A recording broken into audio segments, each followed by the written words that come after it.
Sortez de là, enfoiré. Amenez-vous. J'ai ma cracheuse qui attend.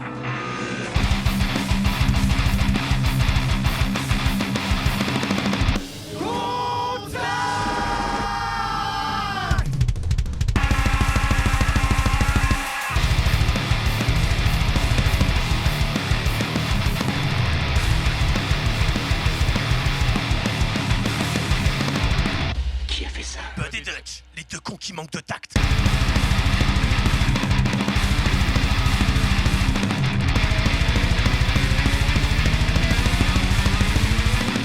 Et bonsoir les branleurs et les branleuses et bienvenue sur Contact, le podcast des deux cons qui manquent de tact, toujours présenté par votre fidèle serviteur Bud et évidemment Monseigneur Dutch. Mais ce soir, épisode un petit peu spécial puisqu'on a le plaisir de recevoir Thomas de la chaîne Forgotten Wisdom. Bonsoir messieurs, comment ça va? Salut bande de salopes. Salut à tous. Ça commence bien, Ok. dis donc.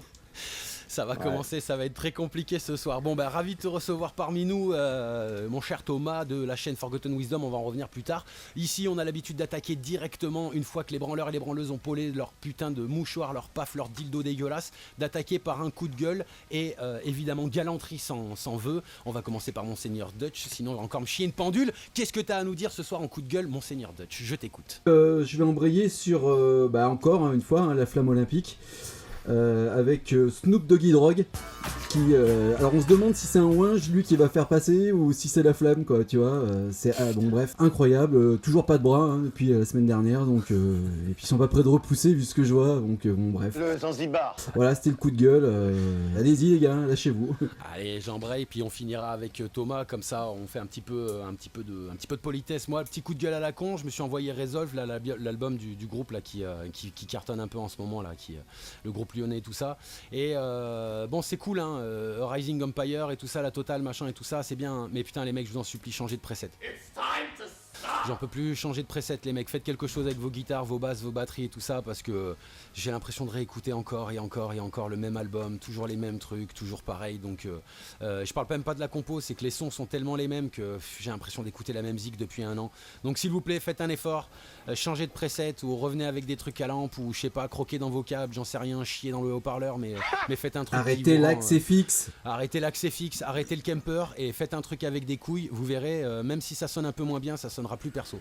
Fin, et là pour ce coup, Thomas, je t'écoute, on te laisse embrayer, vas-y, c'est quoi ton coup de gueule? Enjoy Phoenix. Mais je vais pleurer. Oh putain. Mais Voilà, qu'est-ce qu'elle va avoir cette c'est, conne? Bah, elle était VIP, invitée au Hellfest. Voilà. Tu repars, putain. Allez, moi je veux me barre, allez c'est bon, stop, fin d'émission, allez stop. Et voilà, ça montre quand même un petit peu le côté Hellfest qui est en train de se transformer radicalement et très très rapidement. Et quand on voit en fait, ils font venir des influenceurs et ils font venir Enjoy Phoenix qui, bon, a priori, il me semblait qu'elle était un petit peu has-been, mais pas encore tout à fait. Et je suis tombé sur son TikTok sur ce qu'elle avait aimé au Hellfest. Elle écoute pas de métal, ça se voit, vu ce qu'elle a aimé, mais elle a un peu le pass VIP, quoi, formidable. Voilà. Nique ta mère. Mais on s'en branle en fait de ce qu'elle aime elle. Enfin, ce qu'elle aime pas aussi Mais d'ailleurs. qu'est-ce que tu fais là en fait? Si t'as envie d'être mélangé à Enjoy Phoenix. Mais non! Moi, je pensais qu'on était des parias, des mecs un peu chelous, un peu dangereux. Mais c'est fini ça. Et en Fini. fait, non, on est que des cons. C'est fini ça mon gaillard. Eh bah écoute, on sent le ton là qui est donné là tout de suite dans le vif. Donc eh bah écoute, on va attaquer cash, hein. On va essayer de se faire une émission là, les petits branleurs, les petites branleuses. On va essayer de se faire une émission en deux parties. On vous prévient, comme ça vous êtes un peu topés. On reste dans les formats habituels, on va essayer de pas trop dépasser l'heure, mais en deux parties parce qu'on veut pas couper l'herbe sous le pied de l'invité. Donc on va essayer de diviser le truc en deux. On va se focus sur toi, ton activité et ce que tu es et ce que tu fais sur la première partie. Et deuxième partie, on aura une conversation beaucoup plus ouverte, beaucoup plus chill sur plein d'autres points. Évidemment, on va rester centré sur la scène, sur le métal, hein, sinon ça sert à rien de te faire venir. Donc on va attaquer direct. Mais vas-y, présente-toi. Alors on a dit, hein, Thomas de Forgotten Wisdom, très bien. Mais vas-y, présente-toi, toi. Qui es-tu? Eh bien, je suis Thomas, j'ai 45 ans et je fais Forgotten Wisdom Production depuis fin 99, donc ça va faire 25 ans que je me suis lancé là-dedans.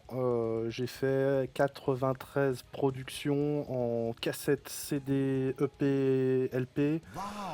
Et j'ai fait 2 zines aussi entre-temps, Darkness Treasure, c'est Sentinelle. Et maintenant l'activité surtout de Forgotten, parce que pour moi Forgotten c'est une sorte d'alter ego comme Spider-Man peut l'être. Je suis Iron Man. Et c'est l'activité maintenant globalement c'est plutôt tourné vers la vidéo.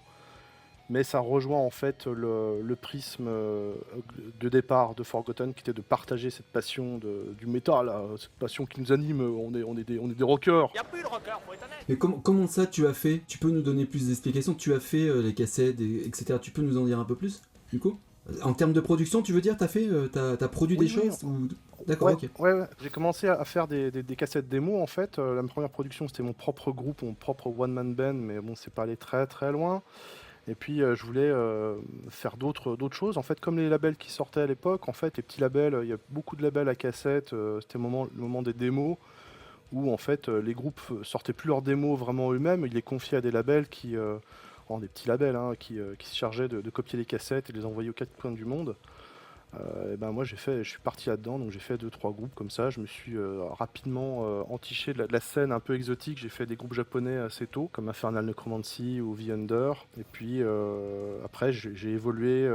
On a fait un premier CD avec mes potes de Duke. C'était les Tchèques d'Inferno avec un live. C'est un premier CD.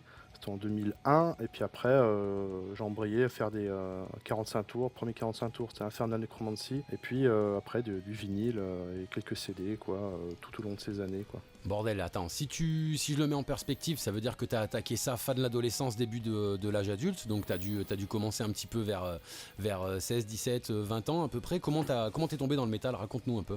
Bah, en fait, non, j'étais déjà adulte, mais je suis tombé dans le métal à cause d'Arnold Schwarzenegger, Fais-moi confiance. qui a eu le bon goût de faire venir Guns N' Roses dans un de ses galas pour Terminator 2. Et du coup, moi, ça m'a fait la liaison en fait entre les films d'horreur, les films d'action et puis la musique énervée, quoi. Et après, je suis vite tombé dedans. Donc après, Metallica, enfin c'est l'époque, c'est 92 quoi. Donc Metallica, Nirvana. Quand j'étais au collège, j'étais le premier à écouter Nirvana. Je faisais écouter aux autres, ils aimaient pas, ils restaient dans les Clash et Noir Désir. Essayez plutôt de causer à mes murs. Et fin de l'année, là, les premières booms, paf, ils passent du Smell Like Teen Spirit, ils adoraient ça, alors que moi, non. Donc j'ai décroché de Nirvana. Puis après, je suis passé au thrash, au death, et puis au black. Et puis je me suis intéressé assez tôt en fait à l'underground, parce que déjà chez moi c'était assez difficile de trouver des disques. En fait, il n'y a pas de disquaire, fallait faire 30 bornes, mais quand t'es ado, à 30 bornes, tu les fais pas quoi. J'ai la flemme. Et puis je me suis intéressé à l'underground, justement, on pouvait envoyer des cassettes vierges par la poste, et il y a des mecs qui faisaient des compiles, et tu envoyais des cassettes, ils faisaient une compile, tu avais la pochette avec, tu avais des flyers, et j'ai adoré ça. Et ça m'est resté dans la tête. Après, quand j'étais étudiant, j'avais participé à une radio, en fait j'y allais les voir les mecs, ils passaient plein de trucs. Et j'avais même pu faire une émission qui était une catastrophe à l'époque, mais c'est pas très grave. J'avais passé un morceau de démo d'Emperor, parce que sur plein de formats, j'ai amené des cassettes, des CD, et puis le mec qui faisait la technique, il était fou quand il a entendu le bruit que ça faisait. Donc ça c'est assez rigolo. Et puis après, j'avais un pote qui lui il y avait une distro en fait. Il travaillait pour le groupe Broken Edge en fait, et il échangeait les prods de Broken Edge, donc qui était le trash power français. Et il récupérait plein de trucs, et j'allais le voir, on discutait, il me filait ses listes, et il récupérait des trucs de grind indonésien, c'était formidable. Ouais, l'underground le vrai quoi. Ah ouais, le vrai underground profond quoi. Ah bah c'est comme ça que j'ai connu Dead Infection, même des trucs comme c'était Darken, le groupe de Doom ultra bourrin quoi, enfin bourrin dans le sens t'as pas plus Doom que ça quoi. Et après je me suis dit il faut que je fasse ça, et puis je bossais à l'usine. Et je me faisais chier. Quand j'avais 5 minutes de pause, en fait, j'écrivais sur des bouts de papier des interviews pour penser à faire une liste de distro avec des interviews à la fin, comme faisait Holy Records, même Drakkar. Ouais, t'es un mordu, putain. Bon, là, on a affaire, cher branleur-branleuse, à une espèce de bible du metal underground. Ouais, là, c'est du lourd. Hein. En fait, l'idée, c'était de vouloir des tracteurs en fait, de la scène. C'était pas juste d'écouter des disques, il y en a qui le faisaient, mais c'était de pouvoir... Enfin, moi, musicalement, je suis à chier. Je suis nul, je suis à chier. Tu mérites pas. Tu mérites pas. Bon, au moins, ça enlève la question que j'allais te poser. Est-ce que t'es zikos, donc? Non.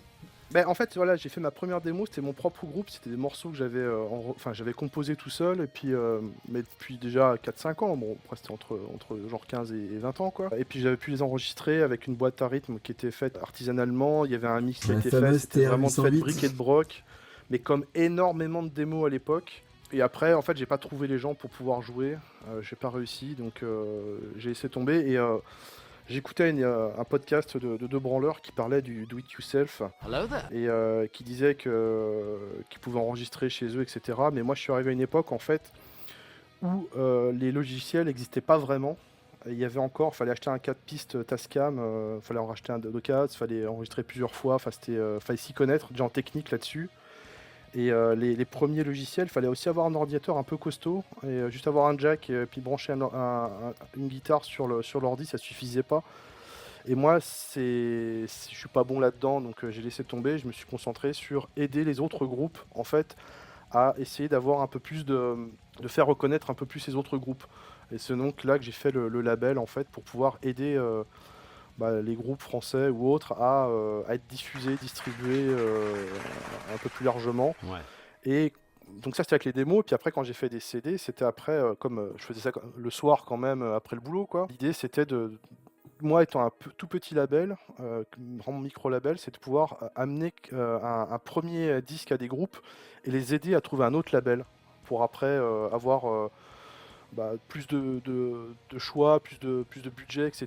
Par exemple, il y a des groupes que j'ai sortis, en fait, sont passés après chez Osmose, qui leur a ouvert, ça leur a ouvert une porte, et du coup, avec Osmose, ils ont eu du budget, ils ont une meilleure distribution, ils ont pu décoller, quoi. C'est pas Moi, un mec c'était d'Arsonic qui avait monté ce label, le label Osmose? Oh là là, tu vas te prendre des baffes, mec. Je te demande pardon. Si jamais Hervé t'entend, il descend, il va te péter ta gueule. Bonne chance.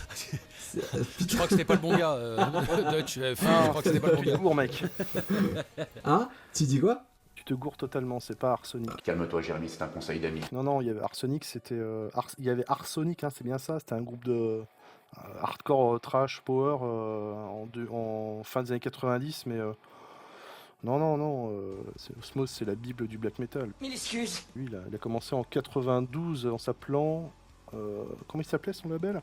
Enfin, il y avait une distro, parce qu'il y avait Adiposer qui faisait pareil aussi. Pas Décapitation, mais c'était Strangulation Records. Ouais, il y en a un des deux qui s'appelait comme ça, je crois. Que des trucs de câlin, Des quoi. trucs de trash là. Ouais.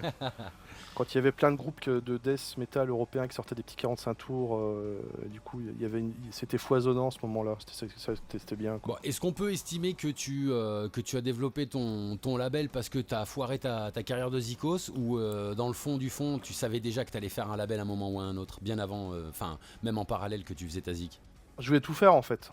Ouais, C'est, tu voulais de partout. je quoi. voulais faire à la fois un groupe, à la fois une distro, à la fois un zine, et puis à la fois un label, comme pas mal de monde le faisait. En fait, si tu regardes c'est pas pour me comparer parce que les mecs ont une carrière plus intéressante et un talent plus certain que moi, mais genre le mec de Horna en Finlande, il a tout fait. Il a fait fanzine, label, groupe avec un S. Enfin, il a fait tout ça. Et en fait, mais c'était ça à l'époque. En fait, on faisait tout et n'importe quoi d'ailleurs. Parce qu'il y a plein de trucs, plein de projets, c'était vraiment à chier. Il y avait un côté foisonnant. En plus, avec les débuts d'Internet, tu pouvais écrire, tu envoyais des emails.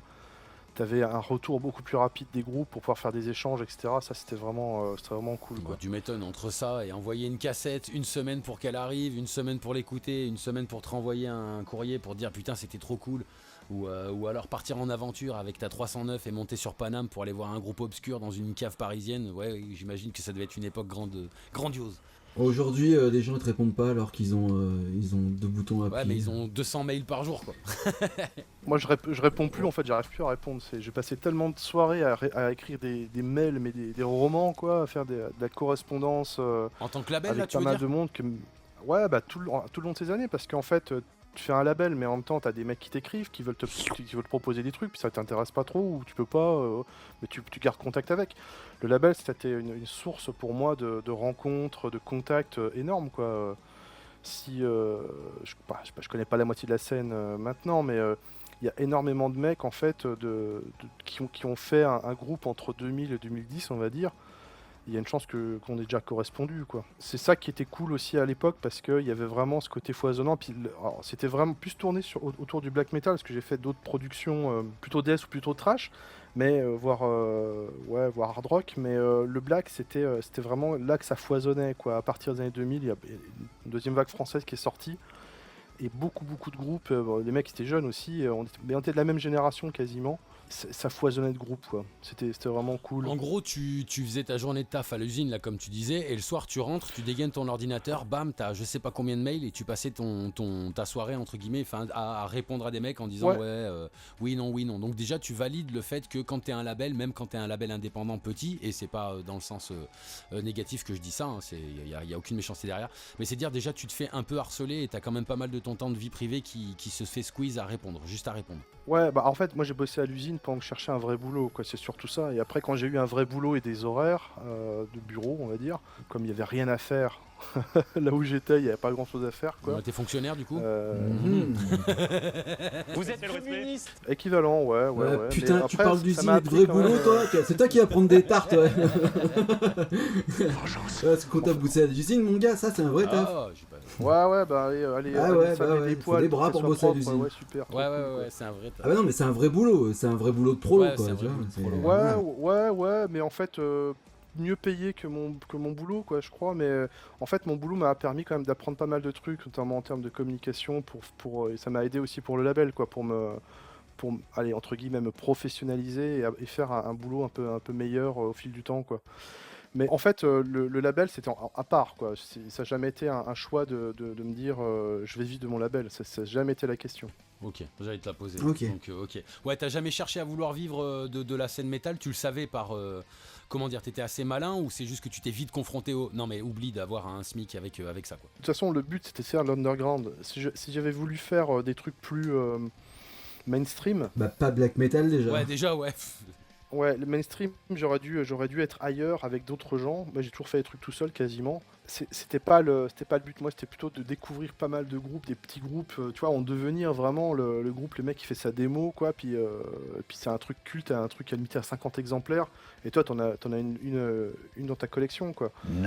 Mais avec ça, tu gagnes pas ta vie. Après, il y a d'autres labels qui arrivent maintenant à en vivre, mais difficilement, quoi. Mais c'était pas les années 2000, quoi. Mais moi, c'était pas mon but. Mon but, c'est plutôt d'avoir un boulot pour pouvoir payer les prods. Et après, le label, j'ai foutu en cadre associatif et qui s'autofinance, quoi. Ouais, ok. Ok. Et c'est que t'as un style de prédilection, enfin quand même, dans tout ça, ou c'est venu naturellement le black? Le black, j'en écoutais déjà beaucoup, en fait. Et c'était D'accord, surtout ok. là-dedans qu'il y avait la profusion, en fait, à laquelle je m'intéressais. Il y avait aussi le death, voire un peu le grind, mais après, je me suis vite lassé du grind. Et le black, c'était tellement T'as prenant. quelques comme refs à truc. donner comme ça? En quoi, en grind? Ouais, bah des trucs qui t'ont hypé à l'époque. En grind, en death, en black. Après, moi je suis très années 90, donc tout le death, ça va être tous les groupes classiques, les Morbid Angel, les Def, les Obituary, les Sadus, etc. Les Deicide, même si je redécouvre certains groupes maintenant. Et puis après, en grind, il y avait. Alors, au début, j'ai connu la mode du gore grind et voire du grind rigolo avec. La première cassette de Gronibar, par exemple, qui était marrant, mais moi ça m'a fait marrer 5 minutes. Après, c'était moins drôle, quoi. Et c'est pour ça que Ultra Vomit, ça me sort par les trous de nez, quoi. Le cousin consanguin. Exactement. Bah, disons que va faire la vaisselle sale morue, c'est pareil, t'as raison, c'est marrant 5 minutes, mais voilà, après. Mais en fait, ce qui était marrant dans Gronibar, c'était les interludes. Il y avait d'autres groupes en fait qui faisaient un peu ça, qui avaient. En fait, c'est même des fois musicalement, c'était vraiment pas, c'est même pas du grind, c'était des collages de musique. C'est presque plus proche du harsh noise finalement en écoutable que du grind, mais il y avait tout le côté fun, rigolo, mélange pipi caca prout. Puis il y avait des groupes plus sérieux comme Mitchietz, groupe américain qui date début des années 90 quand même, ou un Petigo qui était basé sur les films d'horreur cannibale italiens. Et puis t'avais Lividity aussi par exemple qui avait des pochettes bien dégueulasses, quoi, et des gros montages Photoshop porno, quoi. Ça c'était fun quoi, mais à la réécoute c'est un peu moins bon. Je préfère écouter un Petigo là qui avait vraiment un fond quoi. Et puis en black après ouais c'est tous les classiques des années 90, le truc fondateur quoi, même ce qui fait le lien avec la première vague de Bathory à Celtic Frost à Hellhammer, à Masters Hammer, Sarcophago, Mystifier quoi. Ouais, tous les grands noms qui ont posé les tous bases ces quoi. groupes là quoi. Et du coup, je te coupe Bud, mais du coup, ton premier disque, tu t'en souviens? Que j'ai sorti ou que j'ai acheté? Que t'as... Oh non, que t'as acheté. Je crois que ça devait être Morbid Angel, Altars of Madness. Parce que, en fait, les vinyles, c'était plus l'époque. Entre 94 et Ouais, 97, c'est même on va l'avènement dire. du Scud, hein. C'est vraiment le moment où le CD compact, enfin le compact disque, je veux dire, excusez-moi, qui est sorti, quoi. C'est le moment, quoi. Ouais, en fait, les vinyles étaient moins chers. Genre, t'avais les CD, ils étaient des fois à 150 francs. Donc ça doit faire à peu près 20 euros. C'est ça, ouais. Et les vinyles, t'es à 90 francs, donc t'étais à 12 balles, quoi. Enfin, 12 Alors euros. qu'aujourd'hui, tu payerais ça 70 balles comme un enculé, la moitié tu les as achetés, tu t'en voulais pas parce que c'était les vinyles de Jodassin à ton père dégueulasse, là. Aujourd'hui, ça coûte une blinde. Ouais, mais j'avais des catalogues, j'avais reçu le catalogue de Tripsichord, qui était un gros diffuseur, en fait, un gros distributeur. Je crois que j'avais répondu à un concours dans un magazine, et j'avais reçu ça parce que c'était dans leur listing. Et je suis retombé dessus quelques années plus tard, et genre, je voyais, il y avait les LP de Beherit, Bourzoum. Ils les vendaient 60 francs. Et déjà, quand je suis retombé dessus au milieu des années 2000, ça coûtait déjà plus cher. Alors t'imagines maintenant, le premier Bourzoum, quoi, il vaut, je crois, 500 euros, et là, il vendait 60 francs. Ouais, donc 10 euros, ouais, forcément, mais il y a toute la hype. Est-ce qu'on donne un avis Bah, il y a là-dessus? toute la hype pourrie qui va autour du personnage, c'est encore une fois la même histoire. Je veux dire, pour un groupe équivalent, ça revient aux conversations qu'on avait, c'est-à-dire que on a jugé le concept Bourzoum, on l'a jugé au personnage avant même d'en arriver à la musique, même si c'était assez cryptique de voir le truc un peu genre clavier tout seul en prison parce que le mec il a cramé une église, il a buté des gonzes, mais au final, tu vois, le mec si on le juge sur sa musique, si on l'avait jugé que sur sa musique, il serait resté là où il était, dans sa prison, et ça serait jamais sorti plus loin que ça, quoi. Ouais, bah tu sais, Benton, c'est pareil, il a fait des dingueries, hein, mais il a quand même fait de la zik cool à côté, quoi. Bah Tu alors vois. si c'est pour faire ça, comme on disait l'autre fois, tu vois, DJ Aline, il a fait des trucs de ouf, pourtant il a fait de la musique de merde toute sa vie, et je connais pas un mec qui peut me sortir un morceau de DJ Aline. Mais si. J'en connais pas un qui peut me le chanter. Si. Non, mais toi, t'es pas considéré dedans parce que t'es une putain d'anthologie, Thomas, ça marche pas là, ça marche pas. I kill everything I fuck. Tu vois, c'est ce que je disais, tu vois, toi ça marchera pas, t'es une anthologie, j'en étais sûr, tu vois, mais sur la génération qui me correspond plus, parce que bah du coup moi je suis dans les 35-40 ans, tu vois, sur cette génération là et sur la génération de beaucoup de gens qui parlent pas mal de DJ Aline comme un fer de lance que moi je dis aussi, tu vois, de l'esprit métal qui est en train de mourir, à la fin, tu vois, tu peux pas siffler une chanson, quoi. Même Bourzoum c'est un peu plus rare aussi, déjà, et ça commence, mais voilà, les mecs ils ont été connus par rapport au background qu'ils avaient plutôt qu'à la musique frontale qui représentaient, quoi. Non, je suis pas d'accord. Alors autant DJ Aline il avait eu un peu, enfin il avait des groupes avant de faire DJ Aline et faire le mec qui chie sur scène. Ouais, il avait des groupes presque de folk et tout, j'ai vu un peu truc standard. Ouais, je sais plus le nom du groupe qu'il avait, mais enfin il avait une carrière mais qui a pas décollé, mais c'était du punk rock à l'américaine. Mais il a été connu surtout, en fait, ce qu'on aime dans DJ Aline, c'est le côté un peu. Merde. Bon, il y a des morceaux, ils sont assez faciles à reprendre, et puis c'est le côté ultra extrême qui fait marrer les gens. Mais enfin, c'est un putain de loser, quoi. Et Glenn Benton, c'est un gros con. Ça, c'est pas un secret. Le mec, il devait crever à 33 ans. Il a dit qu'il voulait pas vivre plus vieux que le Christ. Il est à 50 et quelques. C'est un gros con d'américain, en fait, Glenn Benton.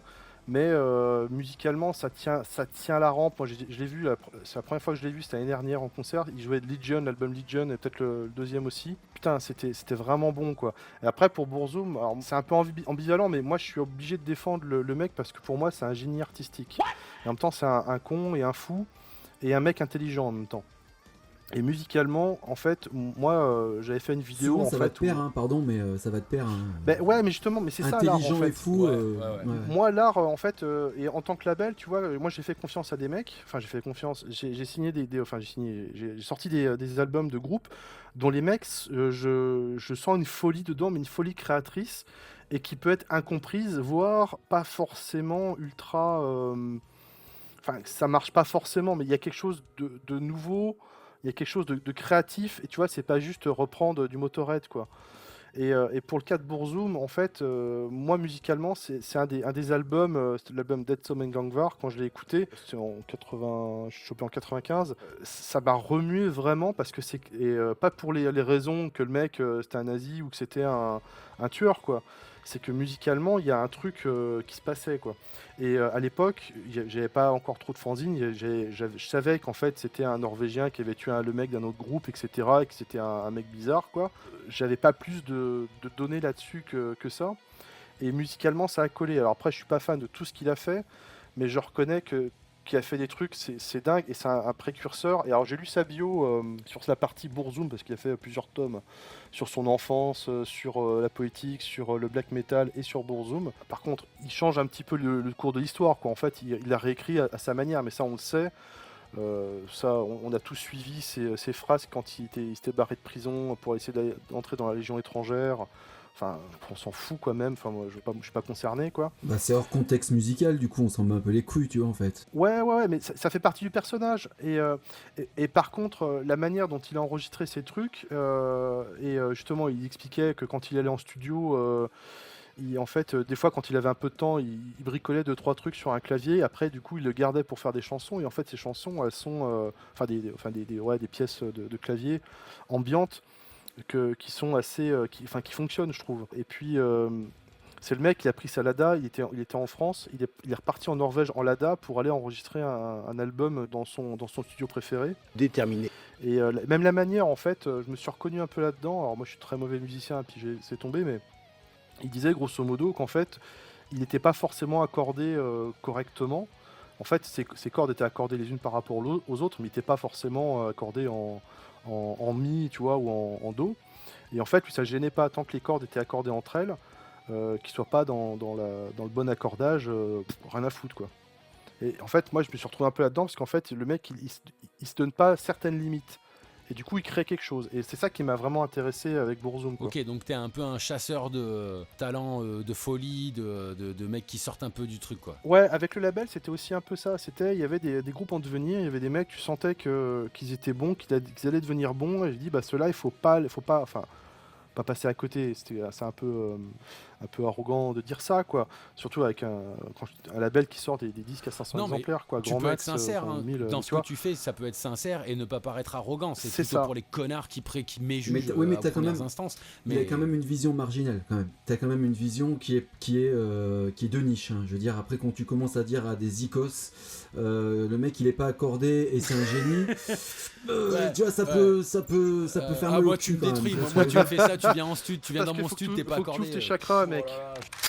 Ouvre tes chakras et tu vas voir, le monde va s'ouvrir à toi. Espèce de hippie de merde. Non, mais après, moi, je critique pas ça. C'est-à-dire que pour ceux qui nous écoutent, de dire que le mec est un génie et qu'en même temps, dans la même phrase, tu dis qu'il s'est pas accordé, il y a le mec qui a fait 15 ans de classique, il va pas être Oui, c'est d'accord. sûr. C'est sûr. Il était pas très objectif, en fait. Bah, tu Parce sais, que toi, ça te parle.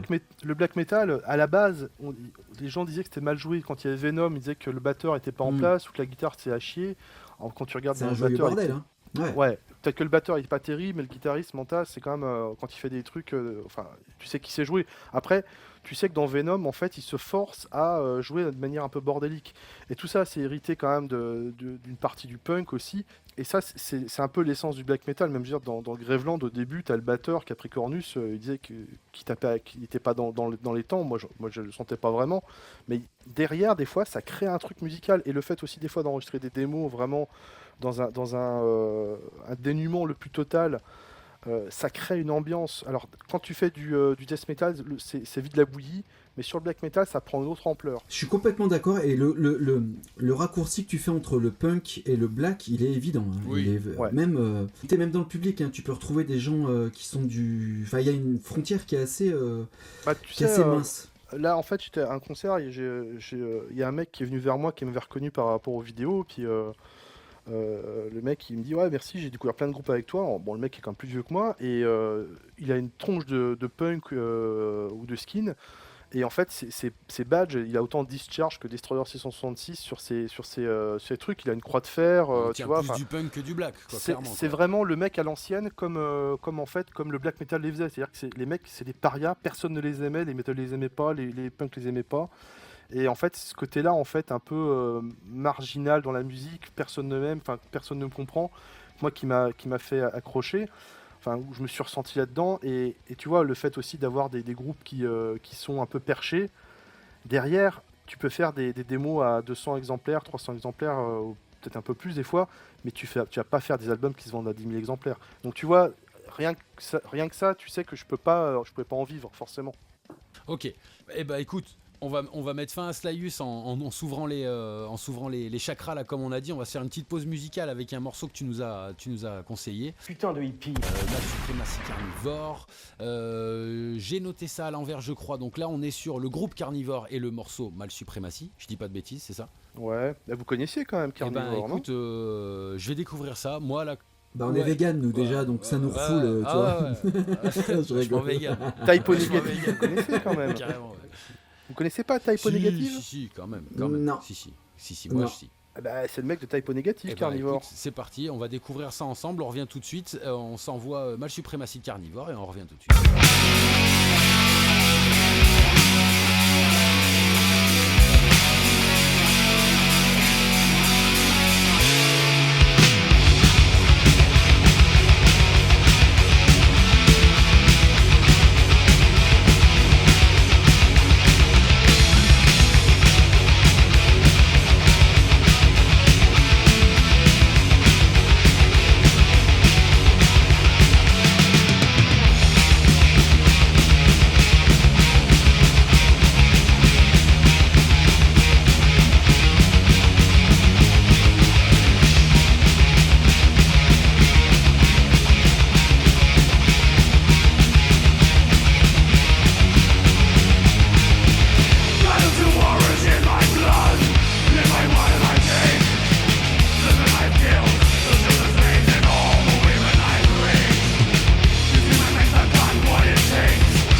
After the war, I come home weak and sore. I fall into your arms. We lie by the fire, you feed my desire.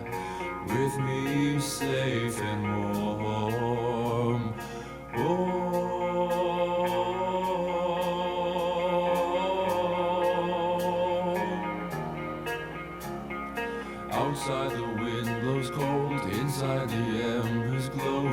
shelter from the storm.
Et de retour, les branleurs et les branleuses, c'était Male Supremacy de Carnivore. C'était pas mal, on a retrouvé un petit peu de typo négatif là-dedans, c'est vrai, mais ça m'a un petit peu choqué. Donc on en revient, enfin ça m'a un peu sorti de mon mood de base, c'était cool. Mais bien sûr qu'on connaît typo négatif et on connaît le défunt Peter Steele. Après, pour être honnête, je connaissais pas ce groupe-là. C'était son premier groupe apparemment, Thomas.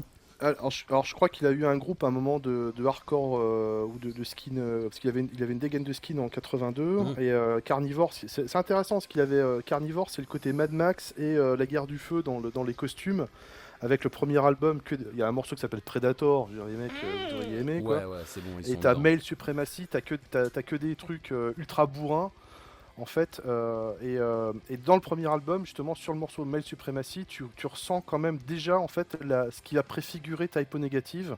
Ouais, alors que sur le deuxième album, guitare claire, là.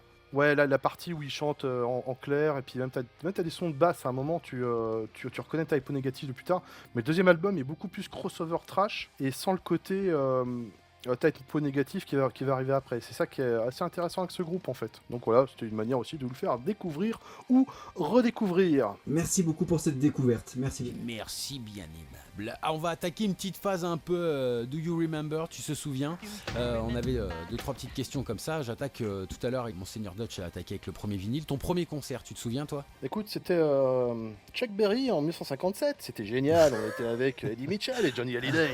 Waouh. Non, premier concert à chier, c'était un groupe de rock au lycée. En fait, il y avait une soirée, il y avait un groupe de rock.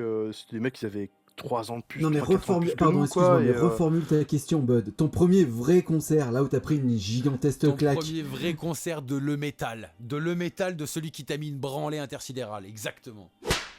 C'était assez peu de temps après, en fait, et je vais faire un choix, mais ce sera pas la réalité historique, mais on s'en branle. Ce qui compte, c'est le storytelling. C'était At the Gates, Napalm Death en 1995. Ah, ça a de la gueule, ça. Ouais, At the Gates, juste à l'époque de leur album. Putain, j'ai oublié le nom. Enfin, leur album qui était juste avant, c'était Terminal Spirit Disease. Et puis Napalm Death, c'était sur l'album Diatribe. C'est le plus mieux. C'était vraiment cool. Et là, on était avec les copains et on faisait pas les malins parce qu'il y avait des mecs qui avaient quand même 25 ans, 30 ans, Voilà, qui avaient des cheveux longs, qui avaient des Doc Martens. Ton premier, il te calme. Et tu faisais pas le débile, quoi. Ouais, ton premier, Tu il te faisais calme, pas le con, t'inquiète. tu renversais pas ta bière sur quelqu'un parce que tu pouvais te faire frapper quand t'avais 15 ans, Ouais. quoi. Et je me souviens, ouais, c'était trop cool. Et alors, l'anecdote à la con, c'est que j'avais chopé sur Holy Records, j'avais acheté un album, commandé un album de Dead the Gates, Terminal Spirit Disease. Et du coup, je l'avais poncé à fond, j'avais appris les noms des chansons par cœur. Et entre deux morceaux, je gueule le nom du morceau, et le mec est en train de parler, et en fait, il tique un peu. Je vois le chanteur, il tique un peu parce qu'en fait, il annonce la chanson que je venais de gueuler, quoi. Donc ça, c'était marrant. Et le truc encore plus fort, c'est que mon frangin a retrouvé en fait l'enregistrement de ce concert, parce que ce concert était enregistré. Et on t'entend. On t'entend pendant l'interlude, quand tu gueules Ouais, le nom de la chanson. on m'entend gueuler le truc, et mon frangin il me retrouve ça en MP3, quoi, 20 ans après, quoi, 25 ans après. Oh, mystique. Donc c'est assez dingue. Et ouais, Napalm Death, Diatribe, sur Diatribe, c'était vraiment cool avec la chaîne en Burry là, qui a un son de basse de fou, quoi. C'était vraiment, vraiment cool. Et le lendemain, j'avais le mal à la nuque. Sans Oui, blague. le fameux. C'était un enfer, quoi. Sans blague. Ouais. Le dépucelage nucal. Je te laisse enchaîner sur la question qui suit, Monseigneur Dutch. J'aimerais bien savoir si t'es une personne de concert, si tu te déplaces beaucoup en concert, si tu vas voir beaucoup de live, beaucoup de groupes, etc. etc. Bah en fait, de moins en moins, parce que ça coûte de plus en plus cher de se déplacer, c'est méga chiant. Et c'est méga cher, et surtout c'est une question de budget, puis se taper les bornes, moi je suis vieux, et quand je rentre à 3h du matin, je peux plus quoi faire se taper 2 heures de bagnole. Mais tu l'as eu fait et, alors, ouais, j'étais revenu d'un concert, on discutait avec des copains, et en fait quand je suis reparti sur l'autoroute, je voyais le soleil se lever, ça fait mal. Ça fait Ouais. mal de se mettre des baffes pour pas s'endormir, et de se mettre sur une aire d'autoroute et pour dormir mais pas y arriver. D'aller chier dans un endroit où il y a plus de mouches que de PQ. Ah là, les souvenirs de camping, laisse tomber, quoi, laisse tomber. Aller en Allemagne, se taper 10 heures de bagnole, pas dormir quasiment pendant 2 jours parce que c'est impossible de dormir dans ces campings, et repartir, tout le monde qui dort dans la bagnole sauf toi, et t'es à 170 et tu t'en peux plus, quoi. J'en peux plus, frère. Non, bah, en fait, moi j'ai fait assez peu de concerts par rapport à d'autres parce que déjà les concerts, il n'y en a pas ici. Faut faire au moins 100 bornes quasiment. Bah bordel, mais t'es où? Mais t'es à Clermont-Ferrand que t'es aussi paumé comme une merde là, non? Je suis dans le Jura, les mecs. Oh putain, Ok. ouais, bah, vas-y. Ok, ouais, c'est. Puis hier la Suisse, je suis allé voir un groupe en Suisse, je suis revenu, pouf, tempête de neige. C'est dingue, quoi. J'ai failli crever sur la route, quoi, c'était un enfer. Non, mais faut aller à Lyon, il y en a pour 1h30, mais c'est trop chiant la route, je teste ça, quoi. Et c'est un combat parce qu'il faut là, quand je vais en Bretagne pour aller à des festivals, c'est quasiment 10 heures de route, quoi. Mais en fait, il se passe rien ici, c'est pour ça, et il faut toujours faire des kilomètres, donc ça c'est un fait. Par contre, pour le coup, j'ai de la chance parce qu'à Lyon, il y a quand même pas mal de concerts qui se sont déroulés. Des mecs qui sont de l'autre côté, là, dans les Deux-Sèvres, ils sont beaucoup moins gâtés, ils doivent aller à Paris, ils doivent faire beaucoup plus de bornes, alors que là, ouais, à Lyon, il y a quand même un peu. Mais pendant un moment, j'y allais pas au concert parce que j'aimais pas y aller tout seul, je me perdais en bagnole, c'était un enfer. Enfin, je me perds toujours en bagnole, mais maintenant il y a des GPS. Enfin, en fait, j'ai beaucoup de chance parce que j'ai vu des groupes que j'adorais, des groupes que je pensais jamais voir, genre, tiens, un groupe japonais, Evil, c'est un groupe qui est sorti chez Nuclear War Now, et en fait ils ont joué à Lyon, donc j'ai pu les voir, c'était cool. Des groupes que j'ai sortis en fait aussi, et dont j'ai sorti des albums, j'ai pu les voir. Alors des fois j'ai fait des kilomètres pour aller les voir, mais tu vois, même des groupes australiens, ça c'est vraiment cool, quoi, parce que tu sors un groupe australien et tu te dis, le mec tu le verras jamais, quoi, de ta vie.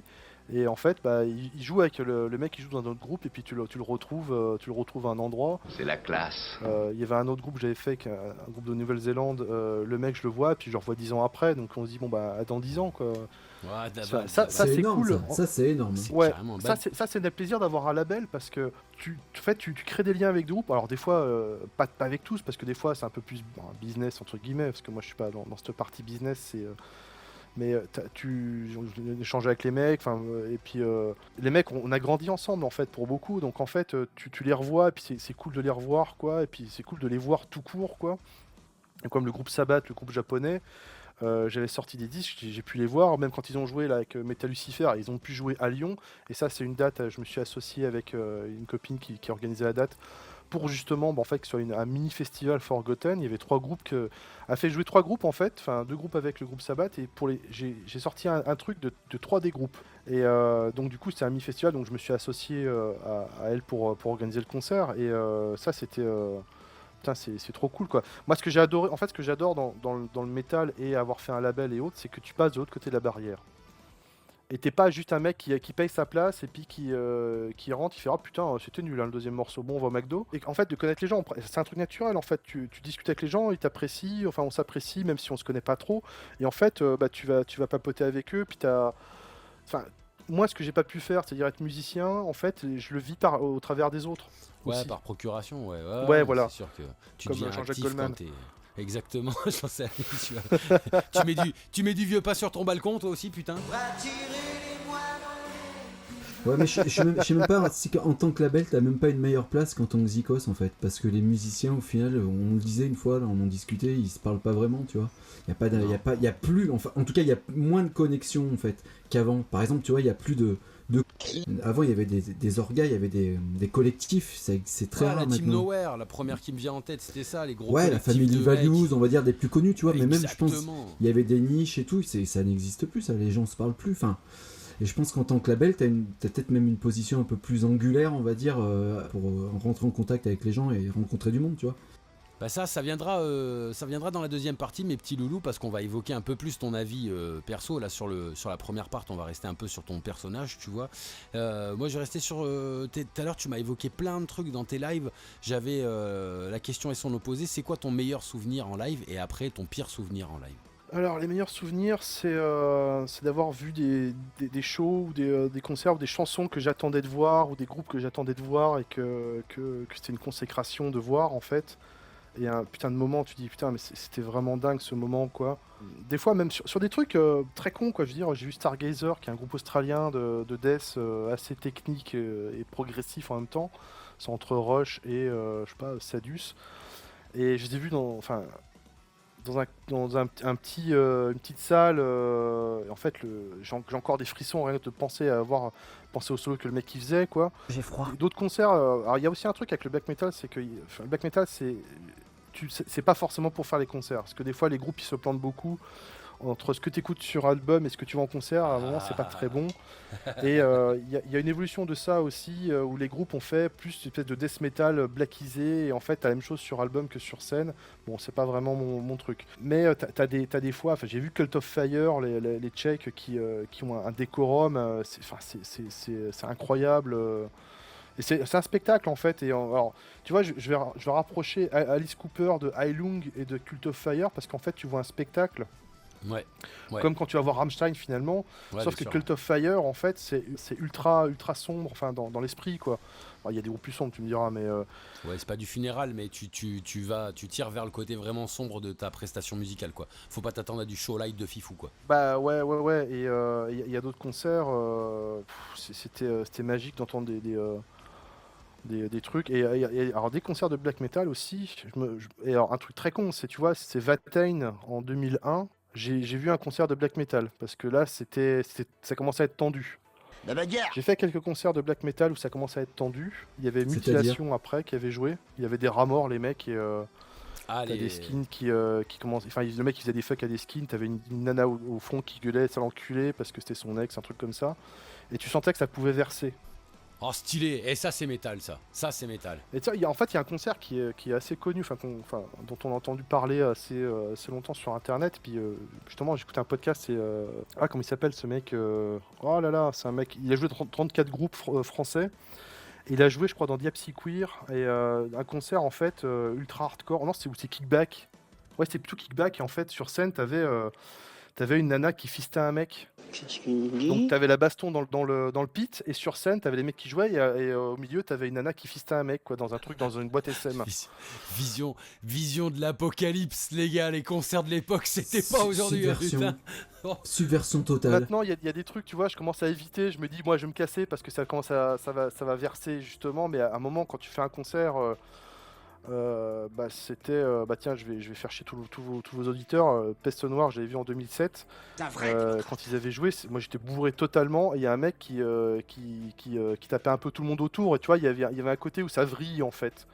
Et tu sais que ça peut verser. T'as la musique qui te. Ah, Trigger, Peste Noire, tout est possible à partir du moment où tu cites ça. Tout est possible. Et en fait, tu te dis, bah en fait, ouais. Mais en fait, c'est super étrange. C'est super étrange. Moi, j'ai vu des concerts de Black, et tu peux avoir des mecs qui ont des tatous du Troisième Reich sur les avant-bras et des crêtes à côté. Enfin, tu sais ce qu'on disait, la frontière entre le punk et le black, et c'est super étrange, ça. C'est très très étrange, parce qu'en fait, sur le papier, hein, c'est deux mondes opposés. Hein, normalement, c'est pas des gens qui cohabitent beaucoup, quoi, tu vois. Donc, mais en fait, ça correspond à un truc que moi j'aime bien, c'est le concept de bistrot, de vieux rad. Du vivre ensemble. Voilà, mais une version moins édulcorée, une version plus réaliste, parce que les mecs étaient pas naïfs. Ouais, mais ils finissaient quand même par se taper sur la gueule, quand même. C'est se connaître et savoir ce qu'on a fait. Mais moi, ça me fait penser, en fait, j'ai un truc dans ma tête, c'est le bistrot, en fait, le vieux rad de quartier, où t'as des trucs anarchistes, en fait, où t'as des anciens de la guerre d'Espagne et des anciens de l'autre bord, en fait. Et en fait, ils boivent tous des ricards. Ils racontent leurs histoires, ils savent ce qu'ils ont fait. Et en fait, tout se tient comme ça, en fait. Ils se respectent. Ouais, il y a une espèce de respect, parce que et après en fait c'est des grosses engueulades, mais ça finit toujours autour d'un bol de cacahuètes, quoi. Et en fait moi j'ai un peu cette conception là, c'est-à-dire que je suis pas braqué sur une conception. Après c'est une question de culture aussi. Ok, mais d'où comment on t'avait cité en tant qu'alien. C'est-à-dire qu'aujourd'hui, ça confirme le fait que tu es un alien. ouais, mais en fait, c'est un truc, c'est que ça disparaît, en fait, cette conception de la vie où tu peux te dire, en fait, tout n'est pas blanc Manichéen, et noir, à fond. manichéen, en fait, mais il y a des nuances de gris, à peu près 50. Quoi En fait, tu peux vivre avec et tu peux comprendre, mais t'es pas obligé d'adhérer, mais en fait, tu peux dire, c'est le sens de la vie, en fait, et j'ai l'impression que maintenant les gens ils sont braqués sur une vision ultra manichéenne, et j'ai encore ce week-end, j'ai une personne qui m'a posé une question à propos d'un truc, et je dis mais putain, mais en fait c'est le monde, c'est bien et mal, c'est noir et blanc, ça me fait mal, et ça me fait me ressentir que je suis pas à ma place dans ce monde, et les quelques-uns avec qui j'arrive à me retrouver, bah justement c'est dans ce bar, en fait, dans ce bistrot là, on boit des ricards, t'as un mec qui raconte qu'il a fait la guerre d'Espagne, t'as un mec qui raconte qu'il était à la Légion étrangère, puis avant il a fait 2-3 trucs avant, et voilà. Donc ok, donc pour synthétiser, c'est ton meilleur souvenir, en gros, c'est des groupes que t'as vu, que t'as produit, si on peut dire, enfin je vais mettre des guillemets, mais pas forcément que j'ai produit, parce que que t'as fait découvrir, ou que t'as mis en lumière, on va dire, à qui t'as filé un coup de main. Et le pire, c'est le fist sur scène. Bah non, mais j'étais pas à ce concert, donc ça va. Ok, non, d'accord. Le pire concert. Le pire concert peut-être. Ouais, pire concert, et après on verrouille. C'est les concerts, en fait, c'est les concerts de province. Alors je dis ça, mais je vis au fin fond de la province. C'est les concerts où t'as des mecs, en fait c'est leur première scène, deuxième scène, et en fait ils se prennent pour les rois parce qu'il y a leurs petites copines, il y a quasiment les parents qui sont là, et putain ils se traballent en kilt, les mecs ils font une espèce de pagan à la con, et en fait c'est naze, et, ils se démaquillent pas, tu vois, ils ont une espèce de maquillage sur le front à la Braveheart, et le kilt, et ils retirent pas leur leur costume de scène de toute la soirée pour qu'on les reconnaisse et qu'on leur tape sur l'épaule, mais les mecs qui sont au lycée, tu vois, qui leur tapent sur l'épaule, les mecs qui vont bavarder pendant 3 heures entre les morceaux pour dire des conneries et jamais balancer la sauce, et foutre en l'air tout le concert. J'ai vu un groupe de death comme ça, et le mec il faisait des blagues entre les morceaux, et moi j'insultais, j'ai ta gueule, envoie la sauce. Ta gueule. Parce que musicalement c'était cool, mais les mecs, le chanteur c'était un gros con quoi. Et je crois que même le mec, ils avaient lui envoyé un promo après, parce que je me dis tiens, la photo, ça y ressemble. Bon, moi j'ai... on finit là-dessus, moi j'ai 2-3 petites questions quand même pour terminer. Alors si possible, réponse courte, réponse instantanée, comme ça on termine un peu là-dessus. J'aurais voulu savoir à quelle époque musicale t'aurais voulu vivre. Est-ce que celle actuelle te va?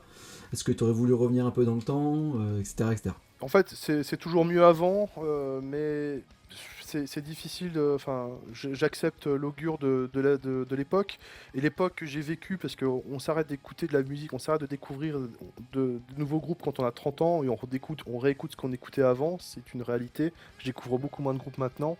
Ça m'émeut. Et la scène a changé, même la scène black, pour moi c'est plus du black, c'est un truc neutralisé, c'est un truc qui a été vasectomisé. Ok, donc tu te sens bien dans ton époque en fait. Ouais, je me sens mal dans mon Musical. époque, je me sens mal dans ce monde. Musical, mais, musical, hein, c'est- musical. Ouais, mais ça fait partie du tout. Hein, dire, Ok. mais non, Cours. Ouais, cours. alors je m'arrête à Ok, non, donc Voilà, attends, non. Voilà. tout va bien. d'accord, donc t'aurais un petit peu avant en fait. Un petit peu, t'aurais voulu arrêter le temps dans les années 90, on va dire. Non.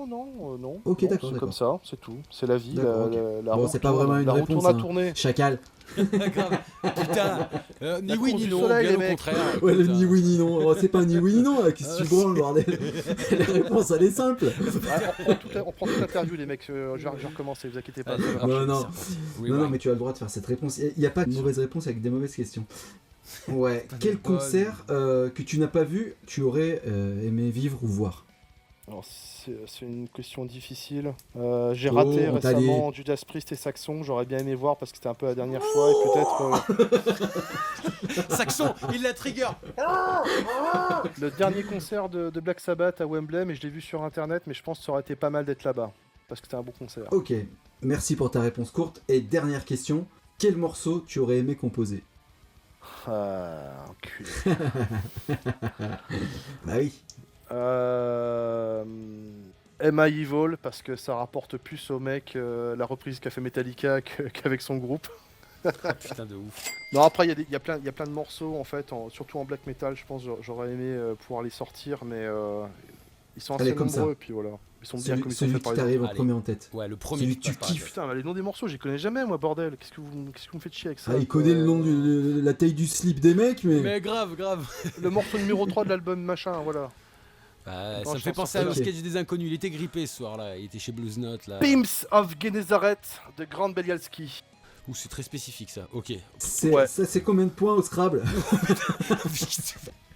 Mais, ça attaque sur la boîte et tout, tu sais, t'es obligé de faire ton score sur la boîte et tout, là, mais là, ok. Ok, d'accord. C'est noté. Merci à toi. Et on met fin à cette partie 1 et rendez-vous donc justement pour la partie 2 où on va attaquer un petit peu plus ce qu'on avait fait justement là sur cette fin de partie 1. Un peu plus ton ressenti, un peu plus que t'as comme vision de la scène, de ce qui se passe autour, des éditions 2024 du Hellfest et patati et patata. Je tease un peu pour la semaine prochaine pour les branleurs et les branleuses. D'ici là, eh ben, écoutez branleurs et branleuses, je vous souhaite une excellente soirée. Reprenez vos pafs, vos mouchoirs et la totale. Repensez bien à mamie pour envoyer de la croûte. Nous, on vous fait des bisous. Rendez-vous la semaine prochaine. Passez une bonne soirée. Ça, c'est du spectacle.